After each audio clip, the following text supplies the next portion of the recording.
Hello friends, வணக்கங்க. நான் ரதியா சமையலேருந்து சாந்தி பேசுகிறேன். எப்படி இருக்கீங்க? நல்லா இருக்கீங்களா?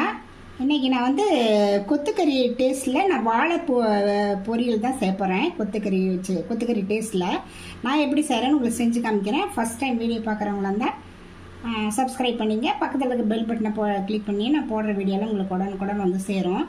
வாங்க வீடியோக்குள்ளே போகலாம்.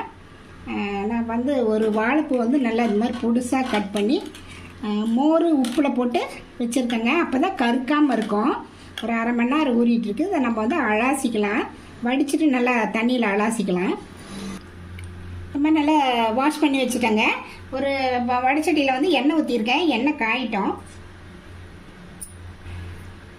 எண்ணெய் காஞ்சிடுச்சுங்க. 2 கிராம்பு 2 பட்டை, ஒரு பிரிஞ்சி இலை இதை போட்டிருக்கேன். பொரிஞ்சதுக்கப்புறம் ஒரே ஒரு பச்சை மிளகா, ஒரு வரமிளகா, சின்ன வெங்காயம் பொடிசாக கட் பண்ணியிருக்கேன். இதோட சேர்த்துக்கலாம். கருவேப்பிலை கொஞ்சம் சேர்த்துக்கலாங்க. இஞ்சி பூண்டு பேஸ்ட் வந்து ஒரு அரை ஸ்பூன் போட்டுக்கலாங்க. பச்சை வாசனை போட்டோம். தக்காளி ஒன்று கட் பண்ணி வச்சுருக்கேன் பொடிசாக, அதையும் இதில் ஆட் பண்ணிக்கலாம். இது நல்லா வதங்கிட்டோம். உப்பு கொஞ்சம் ஆட் பண்ணிக்கலாங்க, சீக்கிரம் வதங்கிடும். மஞ்சத்தூள் கொஞ்சம் போட்டுக்கலாம். தக்காளி நல்லா வதங்கிருச்சுங்க. இந்த அலசி வச்ச வாழைப்பூ வந்து நம்ம இதில் ஆட் பண்ணிக்கலாம்.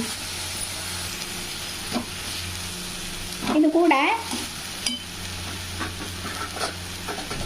காஷ்மீரி சில்லி பவுடர் வந்து அது ஒரு அரை டீஸ்பூன் போட்டிருக்கேன். கறி மசாலா பொடி அது ஒரு அரை டீஸ்பூன். மல்லித்தூள் அரை டீஸ்பூனு. ஜீரகத்தூள் ஒரு 1/4 டீஸ்பூனு. சோம்புத்தூள் ஒரு 1/4 டீஸ்பூனு. இதெல்லாம் போட்டு நல்லா கலரி விடலாங்க. ஒரு நல்லா வதங்கட்டும். சும்மா ஒரு தண்ணி கொஞ்சமாக தொளிச்சு விடலாங்க. இந்த அளவுக்கு போதும். இதை போட்டு அப்படியே நம்ம மூடி வைக்கலாம். நல்லா ஒரு 10 நிமிஷம் நல்லா வேகட்டுங்க. பாருங்கள், நல்லா வெந்துருச்சுங்க. அவ்வளோதாங்க. மல்லித்தலை போட்டு இறக்கிடலாங்க. இது வந்து கொத்துக்கறி மாதிரியே நல்ல டேஸ்ட்டாக இருக்குது. ஏன்னா கறி மசாலா எல்லாம் மசாலா போடுறதுனால அந்த டேஸ்ட்டில் இருக்குது. ரெண்டாவது இதில் வந்து துவர்ப்பு இது இருக்கிறதுனால நம்ம வந்து அடிக்கடி இது சேர்த்திக்கலாம். நீங்களும் இந்த மாதிரி ட்ரை பண்ணி பார்த்துட்டு எப்படி இருக்குன்னு ரதியா சமையல் சப்ஸ்கிரைப் பண்ணுங்கள், லைக் பண்ணுங்கள், ஷேர் பண்ணுங்கள். அடுத்த வீடியோவில் வேறு ரெசிபியோடு சந்திக்கிறேன். வணக்கங்க.